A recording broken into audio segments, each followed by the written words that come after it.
about what is adjective clause, and after this I will explain soon about what is noun clause. But for section I will explain first about what is adjective clause. I'm sorry, I will use two languages. The first one in English and also I will use Indonesian. Okay, the first here in adjective clause I have two kinds of adjective clause. The first one is FAS and the second one is FPO. But before we continue our material about adjective clause, actually I want to explain first about what is adjective clause. Jadi, adjective clause itu secara bahasa adalah grup kata atau sebuah grup dari kumpulan kata-kata yang berfungsi sebagai modifier atau penjelas dari suatu kalimat. Jadi, fungsi dari adjective clause dalam sebuah kalimat adalah sebagai penjelas. Bisa menjelaskan subjek atau menjelaskan objek dari kalimat tersebut. Oke, tanpa memperpanjang waktu, let's continue to the first kinds of adjective clause. We have FAS.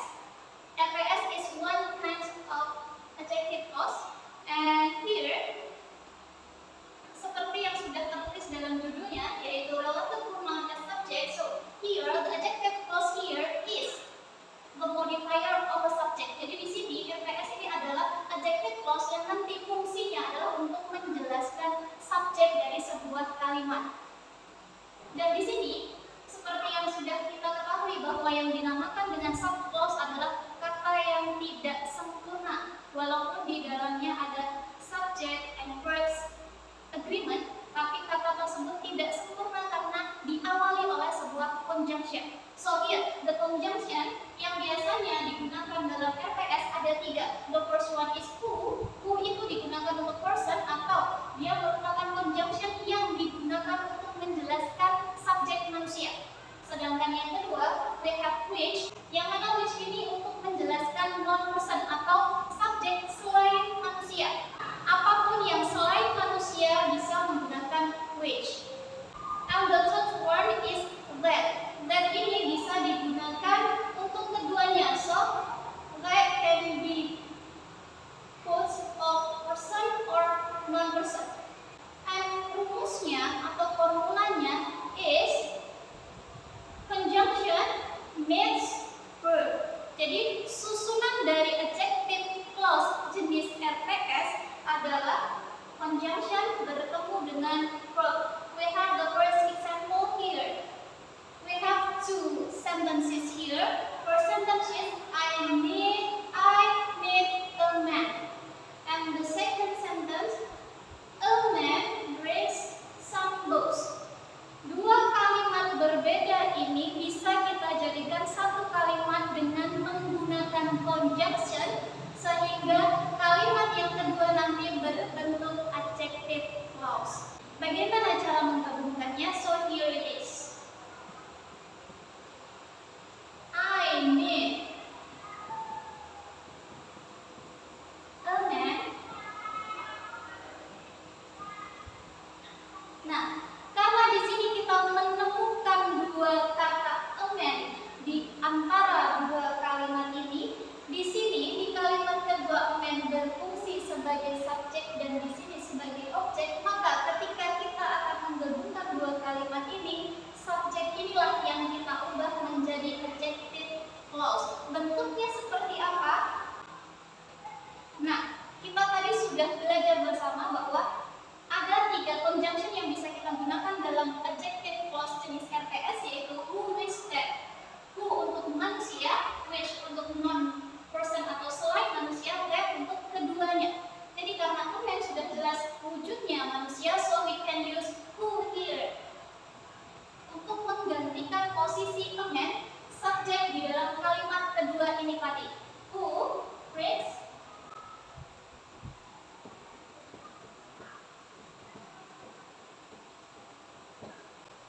yes, this is the result of modified sentence dari kalimat pertama dan kalimat kedua setelah digabungkan menggunakan adjective clause, maka jadinya adalah seperti ini. I need a man who brings some books. Jadi dua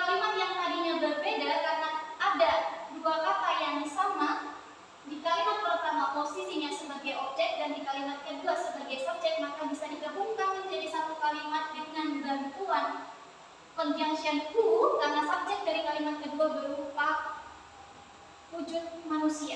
So, inilah wujud dari adjective clause bentuk RPS setelah digabungkan dengan rumus atau bantuan rumus RPS atau relative pronoun as subject. Jadi bisa kita ketahui bahwa who di sini menggantikan posisi yang tadinya adalah a man. Maka dua kalimat yang berbeda bisa menjadi satu kalimat utuh di mana subjeknya adalah I, verb-nya adalah made, a man, sampai sembus berupa objek di mana isinya adalah adjective clause. Jadi kalimat ini merupakan kalimat yang berisi subjek, verb, dan objek di mana objeknya berupa adjective clause tipe RPS atau relative pronoun as subject. Kita punya contoh kedua untuk memperjelas dari contoh pertama. Yang kedua adalah bentuk lainnya. Yang pertama kita menggunakan contoh manusia dan yang kedua kita menggunakan contoh selain manusia. We have a cat as an object here and a cat here as a subject. So, how if we want to combine these two sentences become one sentence? Right, we can use RPS as a modifier. So, these two kinds of sentences here, A and B, it becomes I see a cat. Kalau di sini subjeknya a cat, cat itu apa? Right, cat itu adalah wujud subjek selain manusia. So we can use which. We can use which here as the subject of the adjective clause as an object for this sentence. I see a cat which is a wish. I as the subject, see as the verb, a cat which is a wish is an object. But object here is the kinds of adjective clause. Bedanya dari kalimat yang pertama adalah karena di sini subjek dari kalimat kedua merupakan yang bentuknya bukan manusia, so yang di sini menggunakan which dan yang di sini menggunakan who.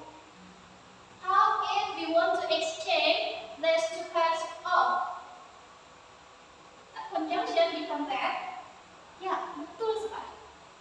Bagaimana caranya kita mengubah dua conjunction ini menjadi that? Apakah bisa?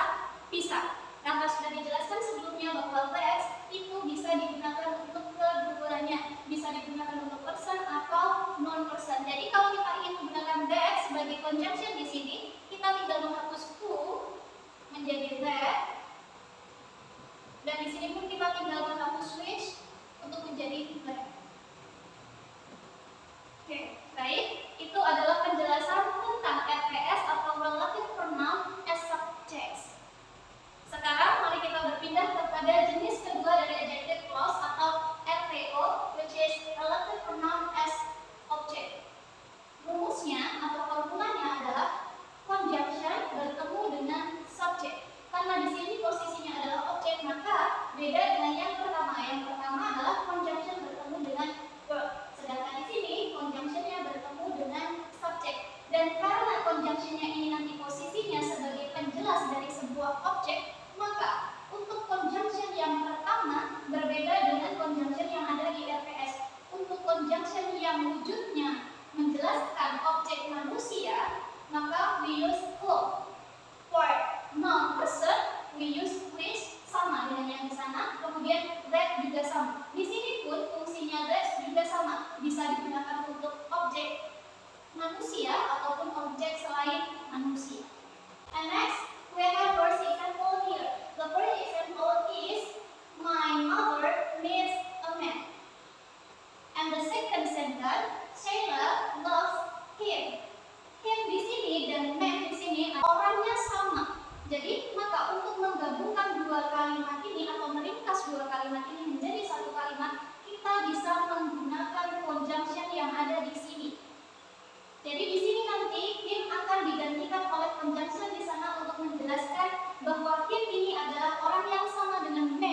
yang disebutkan dalam kalimat pertama.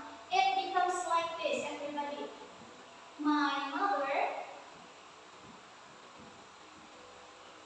meets a man who Sheila love. Oke, jadi him di sini hilang dan posisi him ini digantikan oleh whom. But kalau him di sini ada di belakang sebagai objek, karena sudah dijelaskan sebelumnya juga bahwa whom adalah posisinya nanti untuk menjelaskan objek dari sebuah kalimat, maka him di sini hilang dan posisinya digantikan oleh whom di sini, yang mana whom ini posisinya menggabungkan antara kalimat pertama dan kalimat kedua menjadi my mother meets a man whom Sheila love. Or in Indonesia it becomes like this. Ibu saya atau ibuku bertemu dengan laki-laki yang dicintai oleh Sheila. Karena whom di sini jika dalam bahasa Indonesia artinya menjadi yang. Sama juga untuk kalimat yang berada di posisi RPS ini. I meet a man that brings some books, atau I meet a man who brings some books. That di sini, that di sini, who di sini, atau that di sini, dan which di sini tadi artinya juga sama, yaitu yang. Okay, so we can continue to the second example of RPO. The second example of RPO here, kita akan menggabungkan dua kalimat di sini, di mana objeknya adalah sama-sama wujudnya bukan manusia. The first sentence, my sister likes a cat. Lila loves it.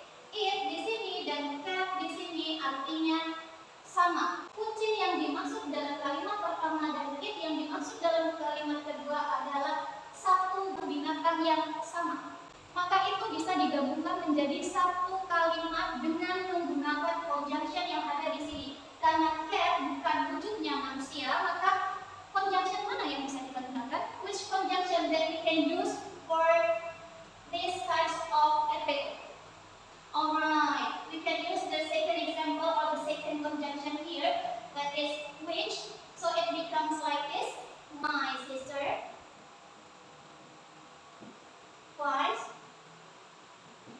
a cat which Lila loves.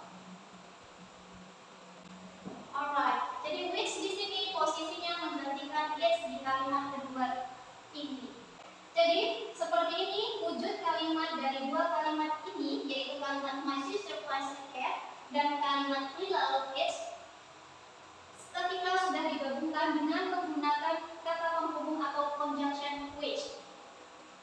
Formulanya bagaimana jika kita ulas dalam grammar, atau bagaimana kita memecahkan kalimat ini dalam bentuk subject verb agreement-nya? Wujudnya tidak jauh berbeda dengan adjective clause yang jenis RPS. Posisinya sama seperti sebelumnya, yaitu my sister berfungsi sebagai subjek, find sebagai verb, dan a cat which Lila loves sebagai objek, di mana objek di sini bentuknya adalah adjective clause. Objek di sini tidak hanya berupa satu kata seperti dalam kalimat my sister likes a cat, tapi berupa kumpulan kata yang menjelaskan subject verb tersebut. Seperti itu. Let's move to the next explanation, next discussion about the third type of adjective clause, that is RPP or relative pronoun as possessive. Okay, everyone, we meet again in the third example of the third type of adjective clause. Here we have RPP or relative pronoun as possessive. Di sini rumusnya atau bentuk dari RPP-nya adjective clause adalah whose, di mana whose di sini merupakan conjunction yang menjelaskan kepemilikan. Namanya juga possessive ya. Possessive dalam bahasa Inggris adalah kepemilikan. Jadi conjunction dari possessive adalah whose. So, kembali lagi, formulanya adalah whose meets noun. Noun di sini bisa berupa person atau non-person. Kemudian meets again with subject plus verb atau verb saja. Jadi setelah noun bisa ketemu subject verb atau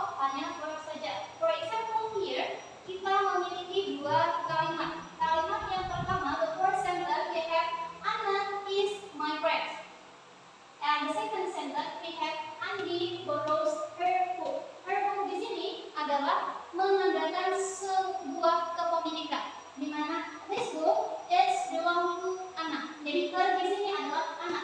So buku ini adalah miliknya Anna. Her is Anna and this book belongs to Anna. So jadi jika kita ingin menghubungkan dua kalimat berbeda ini menjadi satu kalimat saja, so it becomes like this. Kita ambil subjeknya dulu, yaitu Anna, Miss whose, karena ini akan menjelaskan kepemilikannya si Anna, maka kita masukkan whose-nya. And next kita masukkan noun-nya. Noun-nya apa di sini? Yaitu those. Whose book? Andi Burus is my friend.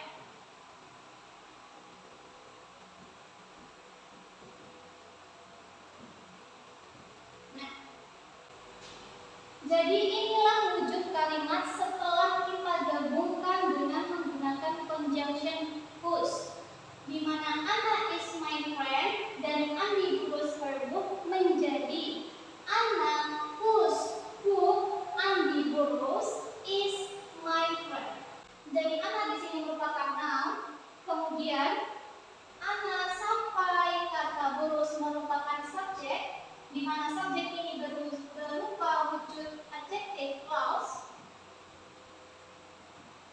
bertemu dengan is yang merupakan verb, dan my friend merupakan object of complement of subject.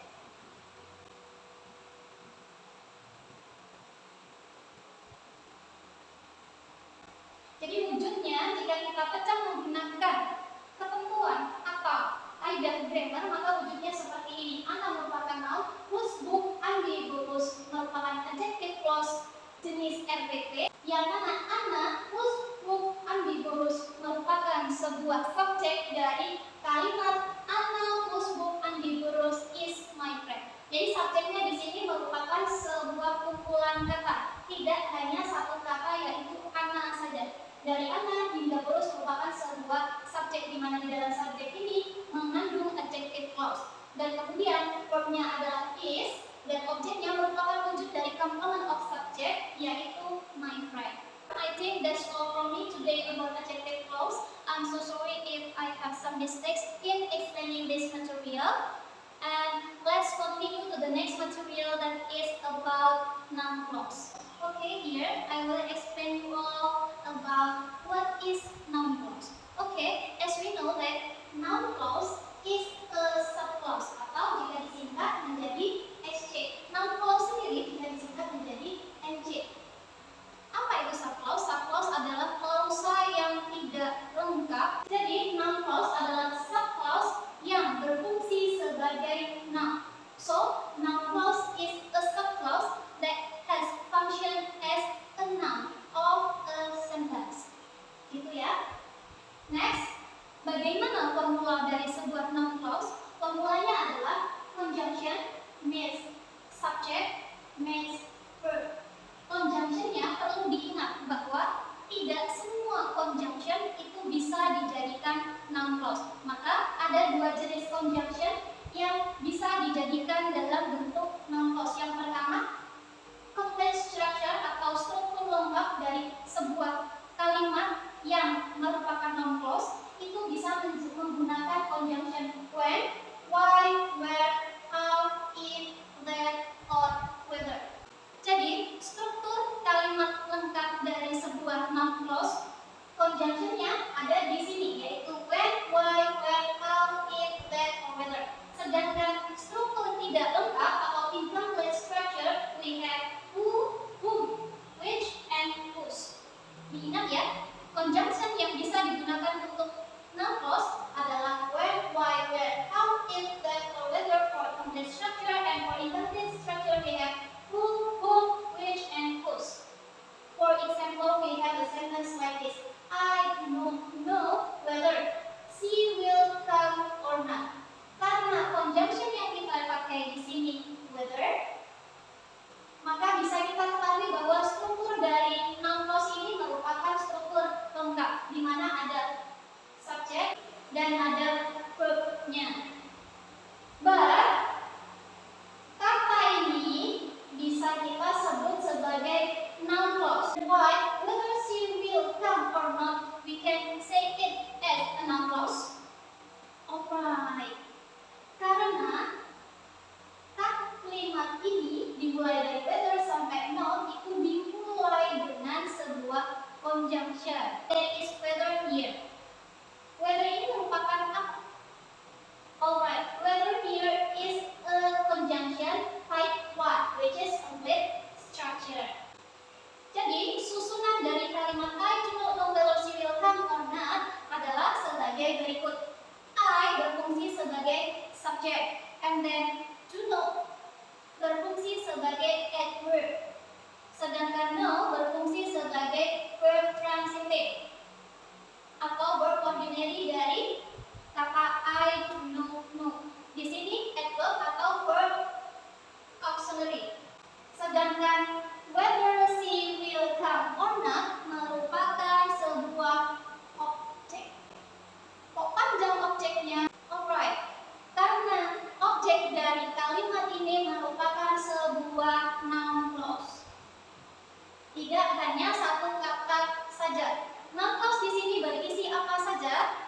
Noun clause dari objek kalimat I do not know whether she will come or not, isinya adalah whether sebagai conjunction, she sebagai subject, will sebagai verb auxiliary, come or not berfungsi sebagai verb ordinary dari kalimat whether she will come or not.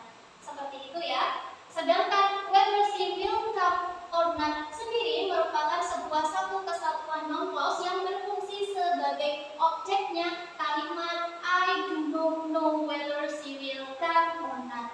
Begitu. Let's continue the function. Noun clause sendiri has three functions. Jadi, noun clause memiliki tiga fungsi. The first function is the subject, the second function is the object, and the third function is complement of subject. Anybody knows how to make the noun clause as a subject of a sentence? Alright, let's continue and let's learn together about that.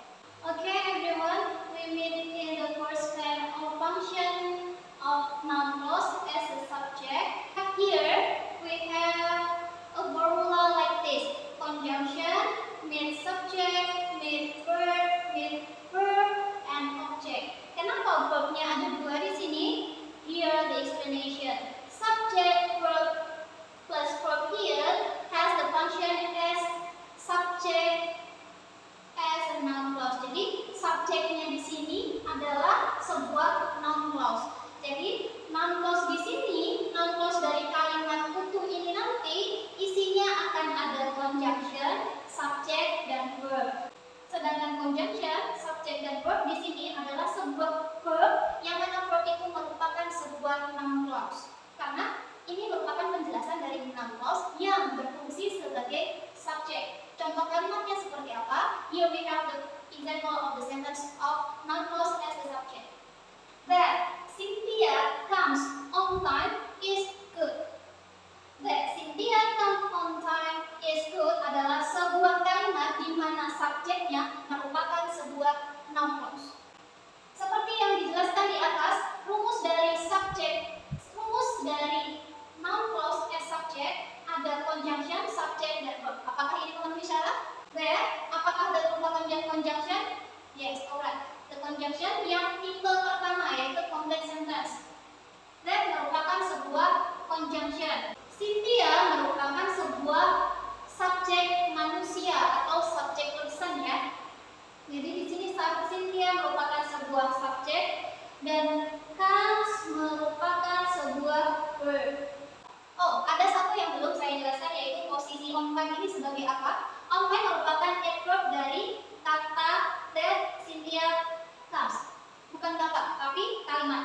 That Cynthia comes dijelaskan oleh on time alias di sini fungsinya sebagai adverb. Jadi kalimat that Cynthia comes on time memenuhi syarat untuk menjadi noun clause as a subject. Jadi subjek ini wujudnya noun clause. Dan subjek noun clause ini bertemu dengan verb yaitu is dan bertemu dengan objek. Objeknya di sini berupa complement of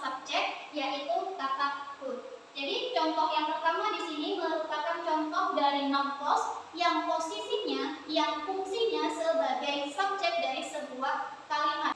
Okay, everyone, here is the second function of noun clause, that is noun clause as object of a sentence.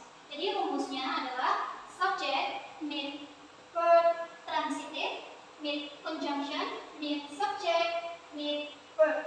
Conjunction subject verb di sini merupakan sebuah satu kesatuan dari objek, yang mana objek di sini merupakan subclause dan subclause di sini merupakan subclause yang berbentuk noun clause. Contoh kalimatnya seperti ini. She said that she will visit her parents next week.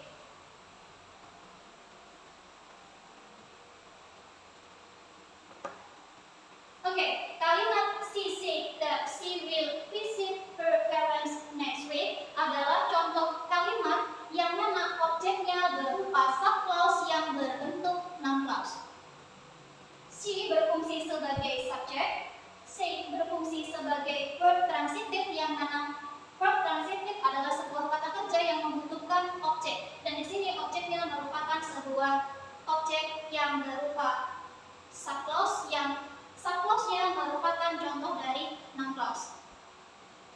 Bagaimana bisa dikatakan sebuah noun clause? Seperti yang sudah dijelaskan dalam rumus di atas ini, bahwa objek yang merupakan subclause yang juga noun clause. Jadi subclause itu tidak selalu noun clause ya, but here objeknya adalah subclause yang berupa noun clause jika bentuknya adalah dimulai dengan conjunction, meets with subject, and meet verb. Apakah ini memenuhi syarat tersebut? Mari kita buktikan bersama. Oke, apakah merupakan conjunction? Alright, that's good. Jadi that merupakan salah satu contoh conjunction yang bisa dipakai untuk sebuah noun clause. And next is continue with she. Apakah she sebuah subjek? Alright, she sebuah subjek pronouns yang menjelaskan keterangan tentang seorang wanita. Right, she merupakan subjek, will merupakan sebuah verb auxiliary. Dan apakah visit juga verb? Right, visit merupakan sebuah verbs ordinary dari kalimat ini. Dan her parents merupakan sebuah objek dan dijelaskan oleh next week yang merupakan adverb dari noun clause tersebut. Jadi bentuknya seperti ini jika kita pecahkan dalam bentuk rumusan grammar atau dalam susunan grammarnya seperti ini. She said that she will visit her parents next week merupakan sebuah kalimat yang objeknya berbentuk subclause yang merupakan subclause yang berwujud noun clause. Okay, next continue to the third function of noun clause as the complement of subject. Okay everyone, we meet again in the third function of noun clause, that is as the complement of a subject. Jadi rumusnya adalah subject plus verb plus conjunction plus subject plus verb. Kenapa subjeknya ada dua, verbnya ada dua? Ini penjelasannya. Conjunction, subject, verb yang di belakang ini fungsinya adalah sebagai complement of subject, di mana wujudnya adalah subclause yang merupakan noun clause. Contoh kalimatnya adalah seperti ini. Shira is whom I love. Shira is whom I love adalah sebuah kalimat yang berisi sebuah noun clause, di mana noun clause-nya berupa complement as subject. Kita lihat bersama. Shira here has the function as subject and is has the function as verb of the sentence, and then whom I love is the complement of the subject, which is here is in the form of a noun clause. Jadi complement as subject-nya itu merupakan wujud dari sebuah noun clause. Kok bisa? Apakah syaratnya memenuhi? Mari kita lihat dan kita cocokkan dengan rumus yang ada di atasnya.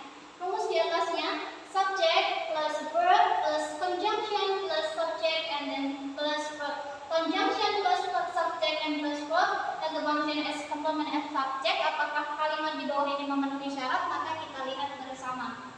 Subjeknya adalah Shira, verbnya adalah is, whom I love, wujudnya adalah complement as the subject yang berupa subclause. Subclause di sini wujudnya adalah noun clause.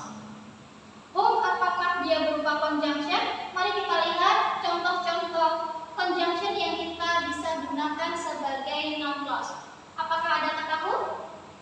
Right, whom ada di struktur nomor 2 yang incomplete structure, di mana incomplete structure itu struktur dari noun clause-nya tidak lengkap.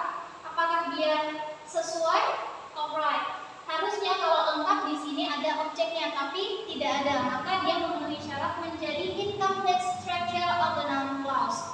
Jadi whom di sini merupakan conjunction, betul sekali. And then I berupa subject, and love ini berupa verb transitive, yang mana harusnya verb transitive itu membutuhkan objek, tapi di sini tidak ada. Maka ini memenuhi syarat bahwa whom memang dipakai dalam noun clause yang strukturnya tidak lengkap.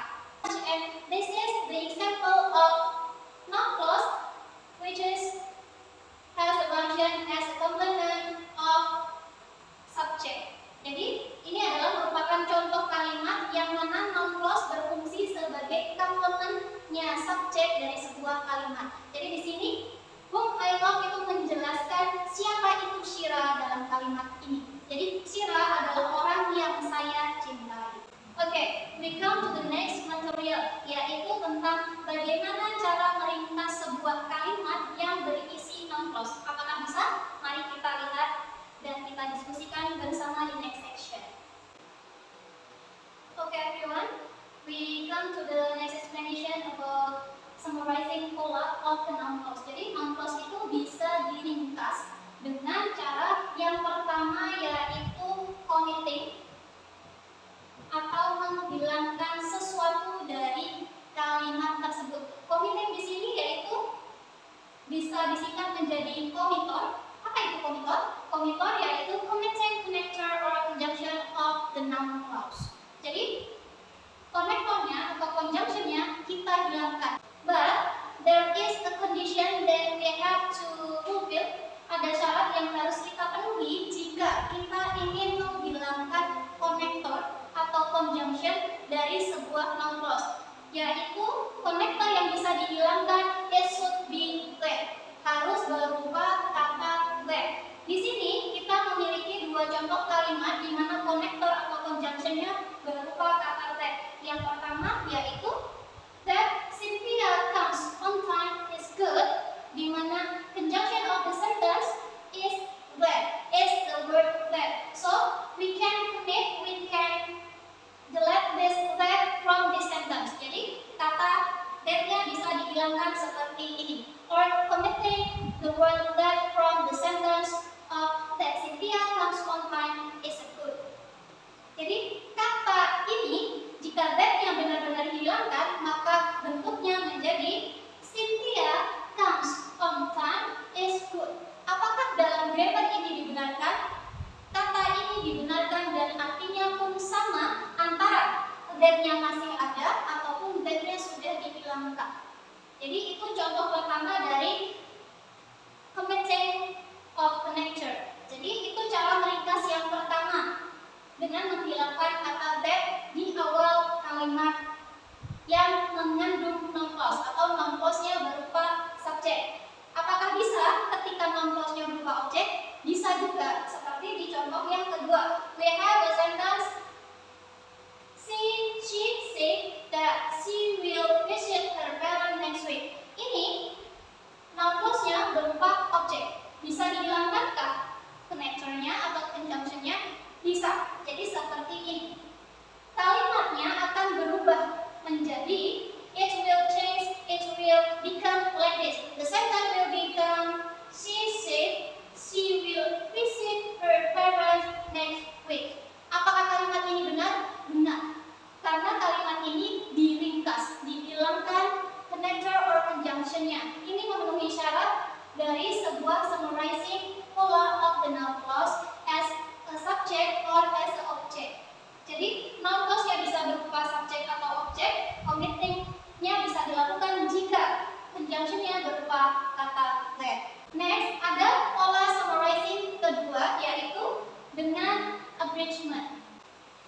Okay, everybody, we also can do an abridgment in a noun clause. Jadi kita juga bisa melakukan peringkasan dengan cara abridgment, yaitu dengan beberapa syarat dan ketentuan yang harus dipenuhi sebelumnya.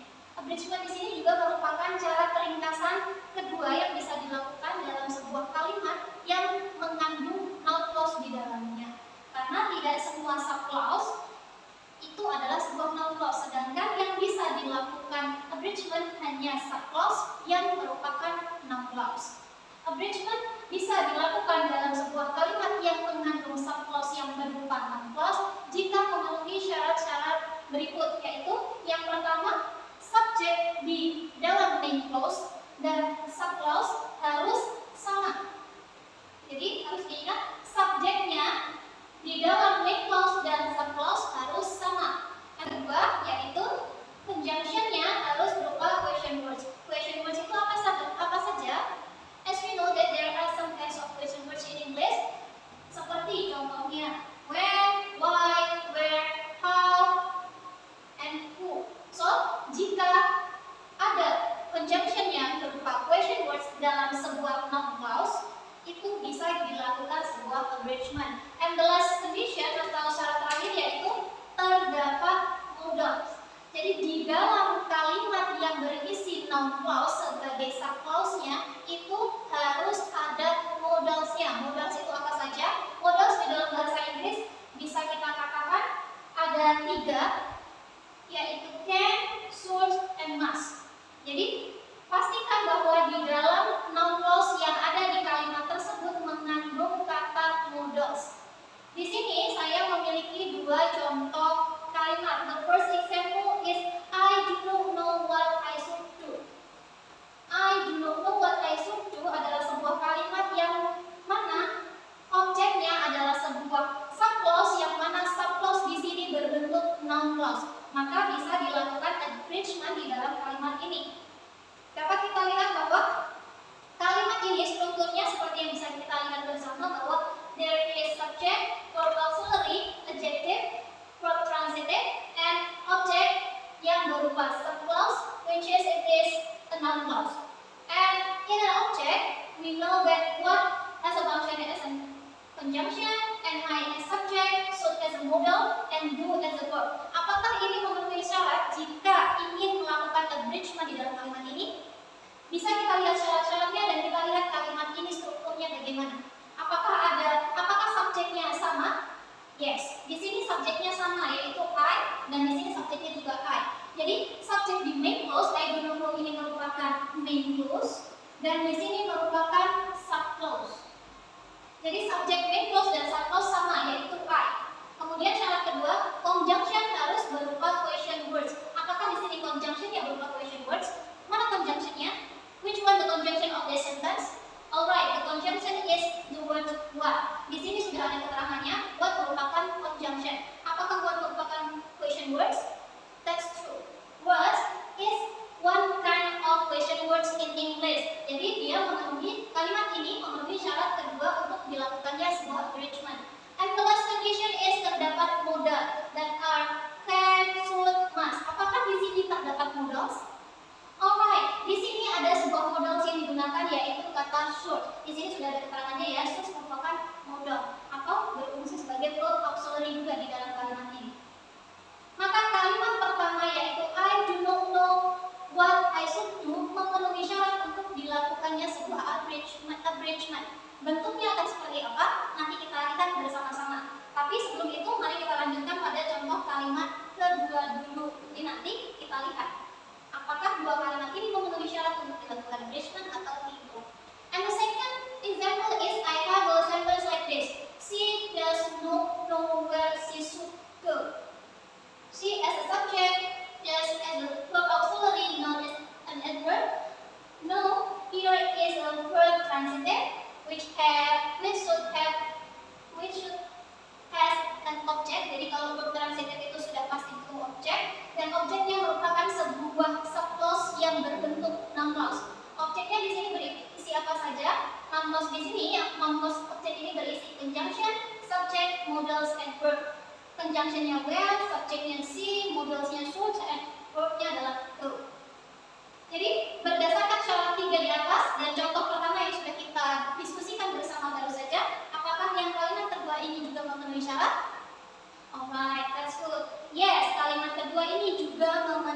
syarat untuk dilakukannya sebuah abridgment, yang mana subjeknya sama di main clause dan subclause, kemudian conjunctionnya juga berupa question words, dan terdapat modal di dalamnya yang sama dengan kalimat yang pertama tadi, yaitu should juga. Jadi tidak harus should disatukan atau must, tapi kebetulan dalam dua contoh ini modalnya sama. Jadi seperti yang saya janjikan tadi, bagaimana cara melakukan abridgment berdasarkan two sentences that we have discussed just now.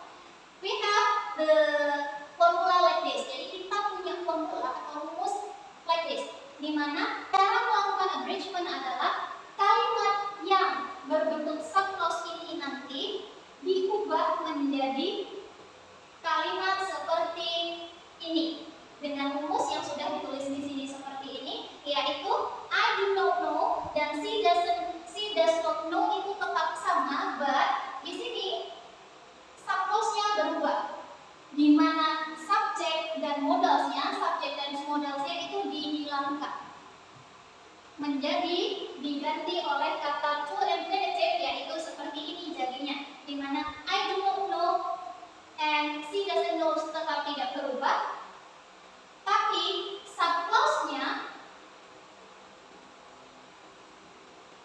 objek as subclause-nya